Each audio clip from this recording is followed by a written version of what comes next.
Prague refused to sleep that night, the city breathing in slow silver pulses beneath the frost, while inside the empty rink, the cold held on to every sound as if it had been waiting for something unfinished to finally break open.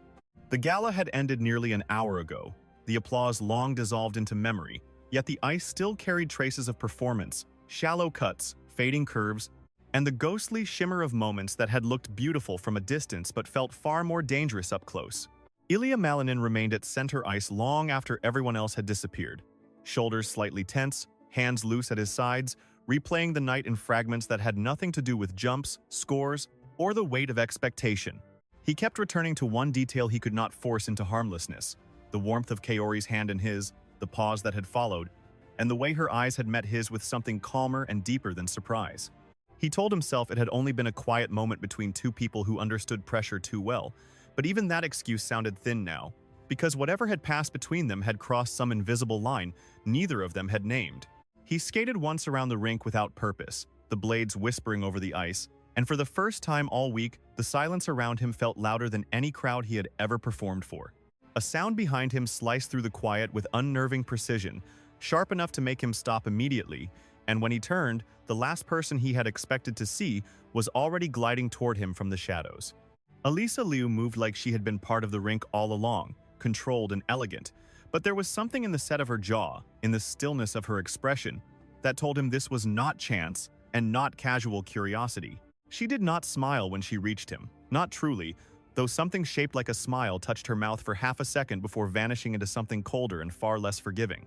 "You stayed," she said, her tone light enough to pretend at ease, yet stretched too tightly to hide the truth beneath it, and in that single sentence, Ilia heard all the questions she had come here carrying. He glanced away for the briefest moment, then back at her, already aware that whatever answer he gave would matter more than he wanted it to. "I could say the same thing to you," he replied, trying for steadiness, though his voice lacked its usual confidence. And Alisa noticed that weakness instantly, because she had always been good at noticing what other people tried to hide.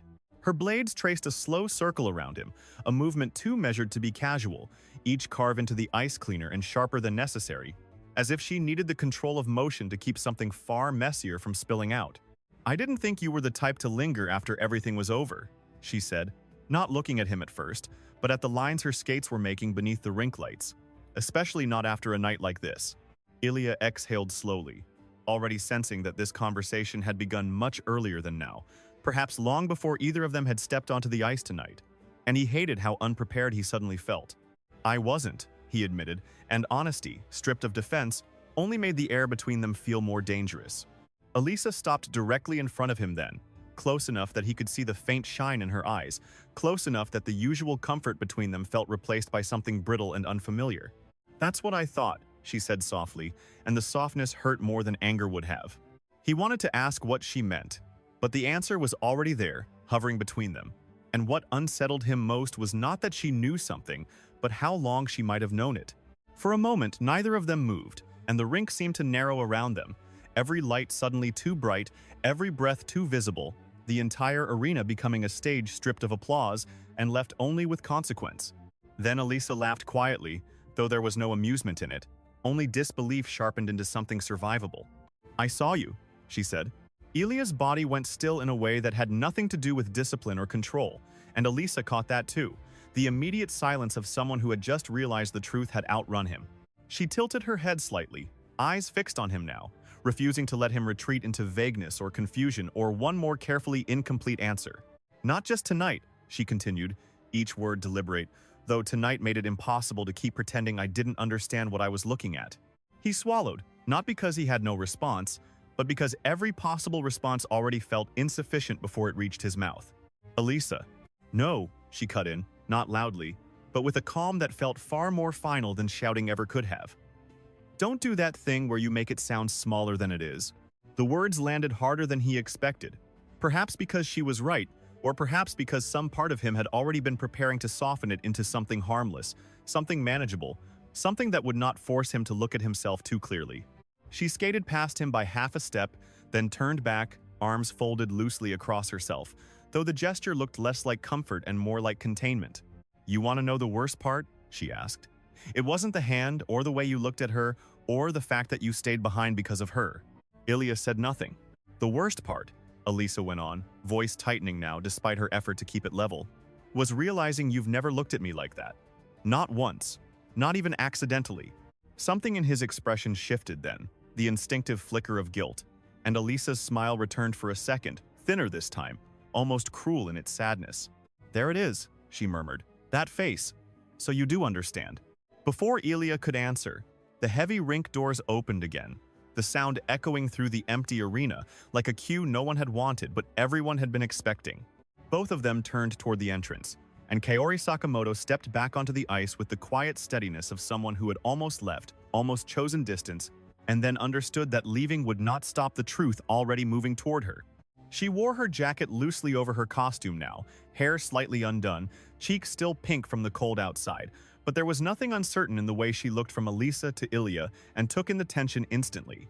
For one suspended moment, none of them spoke, and the geometry of the scene became painfully clear. Three people separated by only a few feet, and by feelings none of them could return unchanged from. I didn't mean to interrupt, Kaori said at last, though the quiet in her voice suggested she already knew interruption was no longer the right word for what this was. Alysa let out a short breath that almost became another laugh, then shook her head, eyes never leaving Kaori's face. No, she said, I think you're exactly where you're supposed to be. Kaori's expression shifted, not defensively, but with an awareness that made the situation feel even more exposed, because denial would have been easier to face than understanding. Ilia stepped slightly forward without thinking, the movement small but instinctive, and Alysa noticed it immediately, the way people always notice the one motion that confirms everything they were still trying not to believe. His shift was not toward her. It was not dramatic, not even intentional, but that only made it crueler, because the body had answered before words ever could. Alysa looked down for one brief second, saw the distance between all three of them, and seemed to register the shape of it with painful clarity. It's not like that, Ilia said too quickly, and the sentence felt weak even to him, an unfinished structure collapsing the moment it was spoken. Alysa's eyes flashed. Then what is it like? She asked, and there was no irony left in her voice now, no lightness, no camouflage, just the raw edge of someone who had run out of ways to ask gently. Kaori remained still, but her stillness had changed, becoming not passive but intentional, as if she understood that silence now could be either kindness or cowardice, and was determined not to let it become the latter. Ilia looked between them, feeling the weight of two different kinds of expectation pressing against him, one asking for truth, the other refusing to help him escape it. It's complicated, he said finally, quieter now, and even as he spoke, he hated the word for how little it explained. Alysa took a step closer, her composure cracking just enough for real hurt to show through. No, she said, shaking her head. Complicated is when you're confused. Complicated is when you don't know what you feel. This doesn't look complicated, Ilia. It looks obvious. Kaori closed her eyes for a moment, not in frustration, but in the quiet recognition that Alysa was no longer saying anything either of them could honestly dismiss. I never wanted this to happen like this, Kaori said carefully. And when she opened her eyes again, she looked at Alysa with something that was not pity, but respect for the wound standing in front of her. Alysa's mouth parted slightly. Like what? She asked. Like me finding out? Or like it being real? The question cut cleanly through the rink, and Kaori did not answer right away, perhaps because she understood that any answer she gave would become irreversible. Ilia turned toward Kaori then, almost pleading without words, but what he found in her face was not rescue, only the same truth reflected back at him from a different angle. I didn't plan it, Kaori said at last, each word steady despite how much it cost to say them aloud. But I'm not going to pretend it isn't there. The silence that followed was immediate and crushing. Alysa inhaled sharply, as if something inside her had finally broken free of containment, and when she laughed this time, the sound cracked halfway through, exposing all the pain she had tried to keep dignified. Wow, she whispered, looking between them. So that's it. It's not that simple, Ilia said again, but now even he could hear how empty the phrase had become. Alysa turned on him so fast the movement startled him, though her voice dropped instead of rose, and the quiet made it devastating. You know what hurts? She asked. It's not even that you feel something for her. It's that part of me has been waiting for you to feel something for me, and tonight I realized I was waiting inside a story that was never mine. Ilia's face changed then, not into defense, but into the stunned grief of someone who had just been shown damage he had caused without ever fully seeing it happen. He took one step toward her, hand lifting slightly in a reflex he did not finish. Alysa, I didn't know. I know, she said immediately, and the tears in her eyes only made the calm in her voice more unbearable. That's the whole point. You didn't know because you were never looking for it. Kaori's gaze dropped for a moment, not out of shame alone, but because there was no way to stand in this moment and remain untouched by the truth of what Alisa had just said. The rink seemed colder now, the kind of cold that settled under the skin and stayed there, and somewhere in the building a distant door shut, the sound small and final in the vast quiet around them. Alisa wiped quickly beneath one eye before anything could fall, almost angry at the evidence of weakness, then drew herself up with a discipline that looked learned the hard way. There were so many times, she said, no longer speaking with accusation alone, but with the exhaustion of someone laying down years of unspoken hope. You called me when things got hard. You trusted me. You stayed close. You made me think maybe one day that would mean more. Ilia lowered his head slightly, because denying any of that would have been another cruelty. I never meant to hurt me? Alisa finished for him, the words sharp again. No one ever means to. That doesn't make it hurt less. Kaori stepped forward then, only a little, but enough to make clear that she would not disappear and leave Ilia alone to carry all of this, because that too would have been dishonest. I'm sorry, she said, and unlike before, the words did not sound careful or polished.